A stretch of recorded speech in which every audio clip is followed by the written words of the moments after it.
ها انتم الاخوان عندنا واحد المشكل صغير على حساب هذا الهاتف الارخص في المغرب. شوفوا لي بعدا الهاتف الارخص في المغرب كي داير.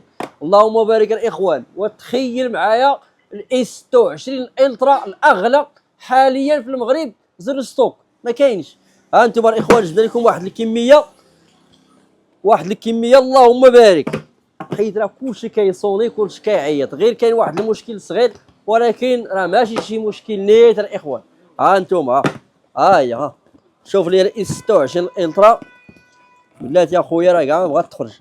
شوف لي اللهم بارك، شوف لي اللهم بارك، شوف لي الاس 26 الترا الاخوان. ها انتم الاس 26 الترا، ها انتم الاس 26 الترا هي من سامسونج. هذه الاخوان المشكل اللي لقينا حاليا شنو هو؟ الاس 26 الترا الاخوان درنا ليها 13000 درهم ديال 512. الانتيرا درنا ليها 16000 درهم. بعنا هذيك الكميه اللي كانت، جبنا لكم واحد الكميه جديده. غير لقينا واحد المشكل، كان ستوك الاول معاه باور بانك، درنا معاه الشارجور ديال 45 واط. هذا راه كلشي كيبيعوا ب 400 درهم معروف. هذا راه حاليا باقي عندنا يعني كادو، غادي نعطيو لكم كادو مع التليفون.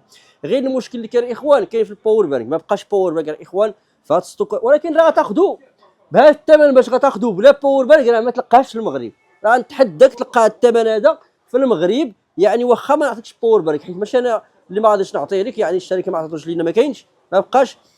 غادي تاخذ دابا حاليا 512 جيجا الاس 26 الترا اخر ما كاين مع الشارجور. غادي نعطي لك من عندي هذا 45 واط 13000 درهم ديال 512. الانتيرا راه حتى هي 16000 درهم مع الشارجور ديالها.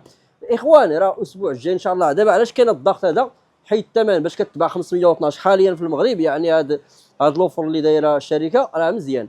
15 يعني 13000 درهم 512. الاسبوع الجاي راه يقدر تاخذ 256 13500 درهم. هذه راه غادي تزاد ديال 512، يعني غادي تزاد فيها واحد الثمن شويه، ما غاديش تولي بهاد 13000 درهم. يعني داك الشيء علاش كاين الضغط هذا كلشي كياخذوا.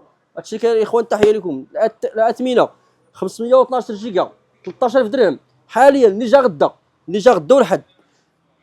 الانتيرا 16000 درهم ولكن فقط مع هاد الشارجور. هذه راه شوف مربوحه اللي بغيتي. تحيه لكم الاخوان.